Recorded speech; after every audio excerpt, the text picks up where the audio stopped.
Hello everyone and welcome back to another video. So today in this video हम बात करेंगे taxation के बारे में जो कि इंप्लीमेंट किया गया है क्रिप्टो करेंसी के ऊपर। सो कल के यूनियन बजट में फाइनली हमारी फाइनेंस मिनिस्टर ने हर एक डिजिटल एसेट के ऊपर टैक्सेशन इंप्लीमेंट कर दिया है, जो कि आपके लिए जानना बहुत ज्यादा इंपॉर्टेंट हो जाता है और मैं कोशिश करूंगा कि मैं सारे पॉइंट को एड्रेस कर पाऊं जो भी यूनियन बजट में बताया गया था। सो इस बजट सेशन के बाद एक बात तो बहुत ज्यादा क्लियर हो गई कि क्रिप्टो करेंसी इंडिया में बैन नहीं हो रहा, बस उस पर टैक्सेशन लगाए जा रहे हैं। और ये एक बहुत अच्छी बात है क्योंकि थोड़े दिन पहले इंडिया में क्रिप्टो करेंसी को लेके बैन की बातें चल रही थी और अब सिर्फ रेगुलेशन की बातें चल रही हैं कि हम सिर्फ रेगुलेट करेंगे। अब ये रेगुलेट किस तरह से करते हैं ये आने वाले टाइम पीरियड में हमें पता लगेगा। सो अब बात करते हैं टैक्स को लेके जो कि इंप्लीमेंट किया गया है क्रिप्टो करेंसी पे। सो हमारी फाइनेंस मिनिस्टर के हिसाब से अगर आप किसी भी डिजिटल एसेट पे प्रॉफिट बनाते हो तो आपको 30% का टैक्स पे करना पड़ेगा। सो अगर आप किसी भी क्रिप्टो करेंसी या फिर NFT पे प्रॉफिट बनाते हो तो आपको स्ट्रेट अवे 30% का टैक्स पे करना पड़ेगा। और दूसरा पॉइंट वहां पे मेंशन किया गया है कि no deduction will allowed except the cost of acquisition. अब इस चीज को आप इस तरह से समझ सकते हो कि अगर आपने किसी भी क्रिप्टो करेंसी में 10 रुपए इन्वेस्ट करे, अब उस 10 रुपए के इन्वेस्टमेंट में आपको 20 से 40% का प्रॉफिट हो जाता है, मतलब आपका 10 रुपए का इन्वेस्टमेंट 14 रुपए का हो गया। अब उस 4 रुपए के प्रॉफिट में आप किसी भी तरह का डिडक्शन नहीं लगा सकते हो। आप ये नहीं कह सकते कि आपके ट्रांजेक्शन कॉस्ट कटी है या फिर आपकी इलेक्ट्रिसिटी कंज्यूम हुई है या फिर टाइम कंज्यूम हुई है। आपको स्ट्रेट अवे उस 4 रुपए के प्रॉफिट पे 30% का टैक्स पे करना पड़ेगा। और वहीं पे अगर आप स्टॉक मार्केट को देखते हो तो स्टॉक मार्केट में हर एक लॉस को, हर एक ट्रेडिंग फीस को इंक्लूड कर सकते हो आप अपने टैक्सेशन में, लेकिन क्रिप्टो में ऐसा कुछ भी नहीं है। आपको स्ट्रेट अवे 30% का टैक्स पे करना है। और मेरे हिसाब से ये थोड़ा बायस्ड डिसीजन है क्योंकि टेक्निकली अगर आप क्रिप्टो करेंसी को कंट्रोल नहीं कर सकते तो आप इतना ज्यादा टैक्स इंप्लीमेंट करोगे, ये नॉर्मल पब्लिक के लिए थोड़ा हैप्टिक हो जाएगा। 30% का आपको डायरेक्ट टैक्स पे करना है, उसके बाद आप कोई भी डिडक्शन को इंक्लूड नहीं कर सकते उस चीज में। ये ना ऐसा हो गया कि फाइनेंस मिनिस्टर हमसे कह रही है कि हम तुम्हें मारेंगे नहीं लेकिन साला ढंग से जीने नहीं देंगे। अब तीसरा पॉइंट इन्होंने ये कहा है कि loss from any digital asset can be set of only against the gain of virtual digital assets. अब इसका मतलब ये है कि किसी भी डिजिटल एसेट के लॉस को आप सेटअप नहीं कर सकते हैं किसी भी और चीज के प्रॉफिट के लिए। अब इस चीज को आप आसान भाषा में समझो। मान लो कि आप स्टॉक मार्केट में ट्रेड करते हो रेगुलरली और आपका लॉस हो गया और साथ में ही आपके पास एक अल्टरनेट बिजनेस है जहां पे आपको अच्छा खासा प्रॉफिट हो रहा है, तो इस केस में आप सरकार से ये कह सकते हो कि मैं अपने बिजनेस के प्रॉफिट पे टैक्स नहीं दूंगा क्योंकि मेरा स्टॉक मार्केट में ऑलरेडी लॉस हो चुका है। अब इस चीज को सरकार इजिली मान जाएगी, लेकिन आप यही चीज क्रिप्टो करेंसी के साथ नहीं कर सकते हो।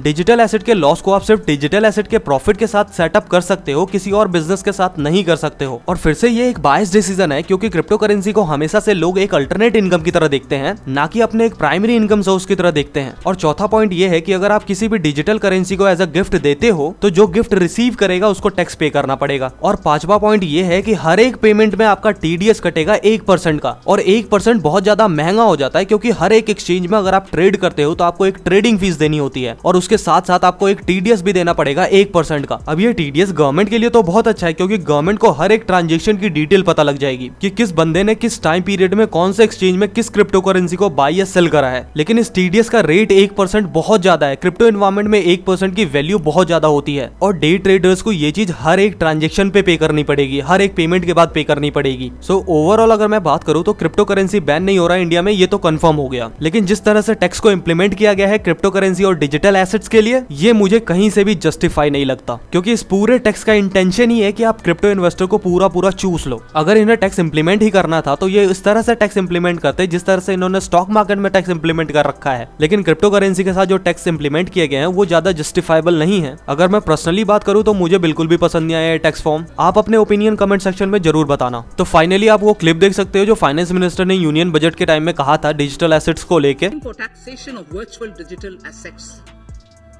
There has been a phenomenal increase in transaction in virtual digital assets. The magnitude and frequency of these transactions have made it imperative to provide for a specific tax regime. Accordingly, for the taxation of virtual digital assets, I propose to provide that any income from transfer of any virtual digital asset shall be taxed at the rate of 30%. No deduction in respect of any expenditure or allowance shall be allowed while computing such income except cost of acquisition.